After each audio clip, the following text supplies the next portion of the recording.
in 5, 4, 3, 2, 1. Good morning, all you hippies and freaks at home, abroad, and afloat. Peace. At the risk of appearing to unnecessarily flog an expiring equine, this is a letter I'd send to the Ob'd't if I thought it would matter. Honored sir, I take the liberty to speak to you not as an equal, nor as a postulant, not even as a constituent, but as an elder. You're the same age as my little brother. Call it avuncular or fraternal council. Or if you wish, since I was born not far from where you lived in the near south side of Chicago, think of me as a graybeard from the hood with some friendly advice. I notice you're spending a big effort to drum up interest in your so-called jobs program. The response has been lackluster, and perhaps you're wondering why. Let me explain, may I? First, you must know a lot of people invested a lot of hope in your promises of change. All that, yes we can, falderall. I wasn't among them, of course. The last time I was disappointed in a public figure was when the tooth fairy only left a dime for a molar when I was 11. But for those who did invest in you, their sense of loss is palpable. It has come to seem, I think, that every time they've invested their time, talent, money, or energy in what they thought was your agenda, you seemed to them to sell them out, or sell them short. The obvious example is that their kids are still dying in unnecessary, immoral, and unjust wars, many having, of course, succumbed to a poverty draft. Yeah, they're volunteers, but you did say you'd bring them home. Summer of 11, as I recall. You remember? They do. Our health care still reeks of the effluent of corporate influence and favor. You once proposed what sounded to many like a single-payer plan. Then you renounced that and settled for less and got even less than that. It is no longer a matter of whether we're waiting for when the promised features will ensue, but now it's if they can proceed in the teeth of current concerted GOP efforts to thwart even that little progress. And it sure seems that we're investing a lot in rebuilding Iraq and Afghanistan, not in our own infrastructure. Now, I understand, of course, that you have full discretionary authority over expending DoD funds, so does that mean we have to declare a war on ourselves and lose? You said we'd be working on green energy projects, but we aren't. It's all still the old unholy trinity of oil, gas, and coal. You fired the only green guy who could have given your efforts any street cred.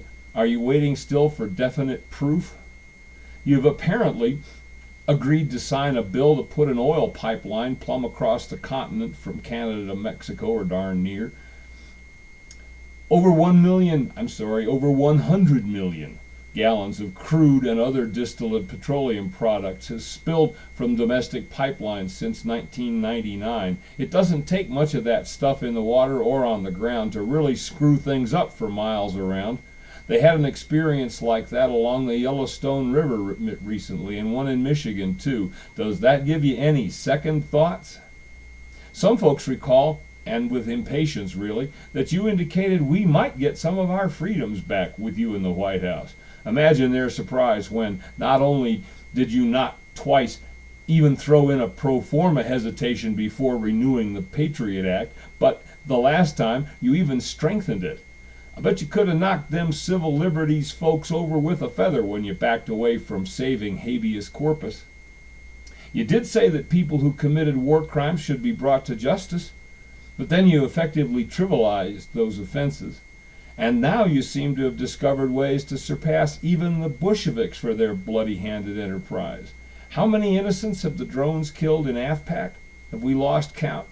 Under Bush, they didn't count.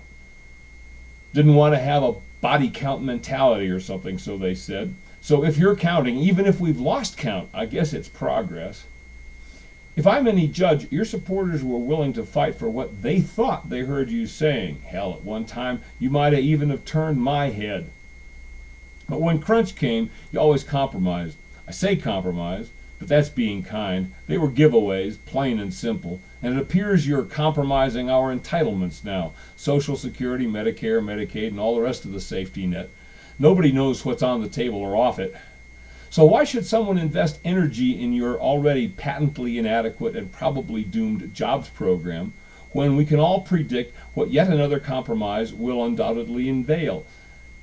What will you fight for? A good deal for the bosses and bollocks for the rest of us? Still, you're right in thinking most of those who supported you last time probably couldn't vote for Perry or Palin or Romney or Paul or any of the rest of the GOP clown car candidates. But come next November, they might just fire a compromise of their own back in your direction and either stay home or waste a ballot. Again, don't worry about them. There are plenty of unemployed, underemployed, disabled, uninsured, wannabe Republicans who are simply not bright enough to vote for their own best interests, who will cancel out that vote anyway. I said I don't want to beat a dead horse, but if the shoe fits, Dobbin, you might have thrown it yourself. P.S. What do you call horses in adjoining stalls? Neighbors. Can't whinny. Have a great day, hippies.